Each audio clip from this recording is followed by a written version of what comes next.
ನವೆಂಬರ್ನಲ್ಲಿ ಸಿಎಂ ಬದಲಾವಣೆ ವಿಚಾರಕ್ಕೆ ಸಂಬಂಧಿಸಿದಂತೆ ಧಾರವಾಡದಲ್ಲಿ ಶಾಸಕ ಎನ್ಎಚ್ ಕೋನರೆಡ್ಡಿ ಶಾಕಿಂಗ್ ಹೇಳಿಕೆ ನೀಡಿದ್ದಾರೆ. ನಾನು ಸಹ ಸಚಿವ ಸ್ಥಾನದ ಆಕಾಂಕ್ಷಿ ಇದ್ದೇನೆ.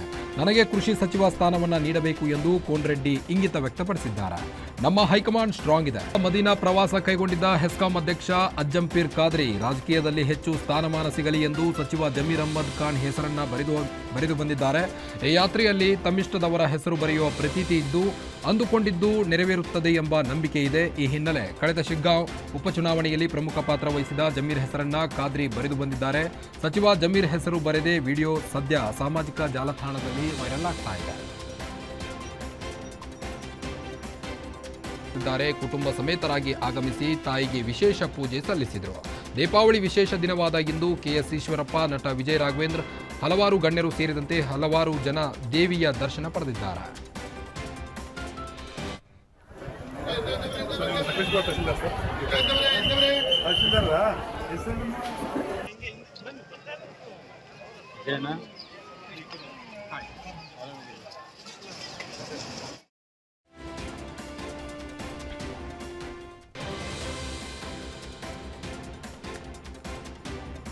ಟಿಪ್ಪು ಚೌಕ್ ನಾಮಕರಣಕ್ಕೆ ಸಾಮಾನ್ಯ ಸಭೆಯಲ್ಲಿ ಒಪ್ಪಿಗೆ ಸಿಕ್ಕಿದ್ದು ಮುಸ್ಲಿಂ ಮುಖಂಡರು ಸಂಭ್ರಮಿಸಿದ್ದಾರೆ. ಬಸವ ಕಲ್ಯಾಣ ನಗರಸಭೆಯ ಸಾಮಾನ್ಯ ಸಭೆಯಲ್ಲಿ ನಗರಸಭೆ ಸದಸ್ಯರಿಂದ ನಿರ್ಣಯ ಕೈಗೊಳ್ಳಲಾಗಿದೆ. ಬಂಗ್ಲಾ ಬಳಿಯ ವೃತ್ತಕ್ಕೆ ಟಿಪ್ಪು ಸುಲ್ತಾನ್ ಚೌಕ್ ಎಂದು ನಾಮಕರಣ ಮಾಡಲು ಒಪ್ಪಿಗೆ ಸೂಚಿಸಲಾಗಿದೆ. ಸಾಕಷ್ಟು ಗದ್ದಲ ಗಲಾಟೆ ನಡೆದ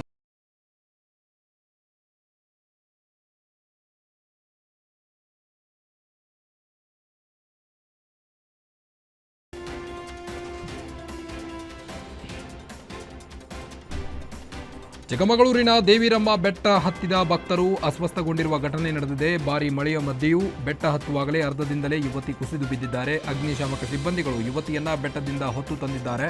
ಬೆಟ್ಟದಲ್ಲಿ ಸುಮ್ಮನೆ ನಡೆಯುವುದೇ ಕಷ್ಟ, ಹೊತ್ತು ತರುವುದು ಮತ್ತಷ್ಟು ಕಷ್ಟ. ನಿರಂತರ ಮಳೆಯಿಂದ ಬೆಟ್ಟದಲ್ಲಿ ತೀವ್ರ ಜಾರಿಕೆ ಇರುವುದರಿಂದ 5 ಆಯಾ ಆಂಬ್ಯುಲೆನ್ಸ್ಗಳು ಸ್ಥಳದಲ್ಲಿ ಬೀಡುಬಿಟ್ಟಿದ್ದಾವೆ.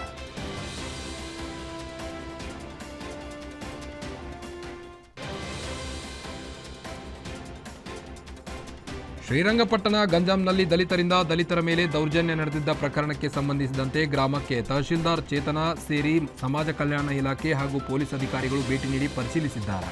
ದಲಿತ ಸಮುದಾಯದ ಮುಖಂಡರೊಂದಿಗೆ ಬಹಿಷ್ಕಾರ ಸಂಬಂಧ ಮಾತುಕತೆ ನಡೆಸಿ ಬಹಿಷ್ಕಾರದಂತಹ ಅನಿಷ್ಟ ಪದ್ಧತಿ ತಿರಸ್ಕರಿಸಿ ಸಹಬಾಳ್ವೆ ಸಾಮರಸ್ಯದೊಂದಿಗೆ ಎಲ್ಲರೂ ಬಾಳಬೇಕೆಂದು ಸಲಹೆ ನೀಡಿದರು. ಮತ್ತೆ ಇಂತಹ ಘಟನೆ ಮರುಕಳಿಸಿದರೆ ಕಾನೂನು ಕ್ರಮ ಕೈಗೊಳ್ಳುವಂತೆ ಪೊಲೀಸ್ ಇಲಾಖೆಗೆ ತಹಶೀಲ್ದಾರ್ ಚೇತನ ಸೂಚನೆ ನೀಡಿದ್ದಾರೆ.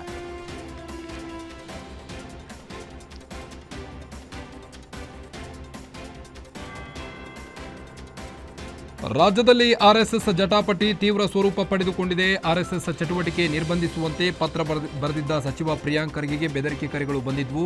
ಈ ಹಿನ್ನೆಲೆ ಸಚಿವ ಪ್ರಿಯಾಂಕ್ ಖರ್ಗೆ ನಿಂದನೆ ಖಂಡಿಸಿ ನಂಜನಗೂಡಿನಲ್ಲಿ ಕಾಂಗ್ರೆಸ್ ಕಾರ್ಯಕರ್ತರು ಪ್ರತಿಭಟನೆ ನಡೆಸಿದ್ದಾರೆ. ಮೈಸೂರು ಊಟಿ ರಾಷ್ಟ್ರೀಯ ಹೆದ್ದಾರಿ ತಡೆದು ಧಿಕ್ಕಾರ ಕೂಗಿ ಆಕ್ರೋಶ ಹೊರಹಾಕಿದ್ದು ಕೂಡಲೇ ರಾಜ್ಯ ಹಾಗೂ ದೇಶದಿಂದ ಆರ್ಎಸ್ಎಸ್ ನಿಷೇಧಿಸಬೇಕು ಎಂದು ಒತ್ತಾಯಿಸಿದ್ದಾರೆ.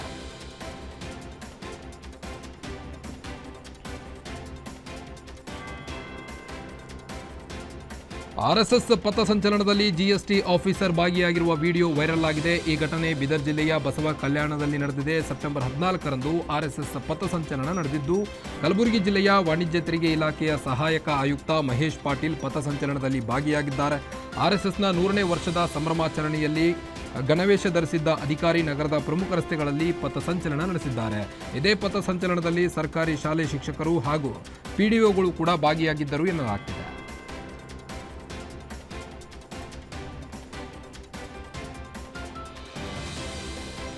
ಚಿತ್ತಾಪುರದಲ್ಲಿ ಆರ್ಎಸ್ಎಸ್ ಪಥಸಂಚಲನಕ್ಕೆ ಅನುಮತಿ ಕೋರಿ ಹೈಕೋರ್ಟ್ ಸೂಚನೆಯಂತೆ ಜಿಲ್ಲಾಧಿಕಾರಿಗಳಿಗೆ ಮನವಿ ಮಾಡಲು ಮುಂದಾಗಿದ್ದರು. ಜಿಲ್ಲಾಧಿಕಾರಿಗಳು ಹಾಗೂ ಅವರ ಆಪ್ತ ಸಹಾಯಕ ಇಲ್ಲದ ಕಾರಣ ಜಿಲ್ಲಾಧಿಕಾರಿ ಅವರ ಅಧಿಕೃತ 2 ಇಮೇಲ್ಗಳಿಗೆ ಅನುಮತಿ ಸಲ್ಲಿಸಿ ಅನುಮತಿ ನೀಡುವಂತೆ ಮನವಿ ಮಾಡಿದ್ದಾರೆ. ಜೊತೆಗೆ ಜಿಲ್ಲಾಧಿಕಾರಿ ಸರ್ಕಾರಿ ದೂರವಾಣಿ ಸಂಖ್ಯೆಗೆ ಆರ್ಎಸ್ಎಸ್ ಕಾರ್ಯಕರ್ತರು ವಾಟ್ಸ್ಆಪ್ ಮುಖಾಂತರ ಅನುಮತಿ ಪತ್ರ ಸಲ್ಲಿಕೆ ಮಾಡಿದ್ದಾರೆ.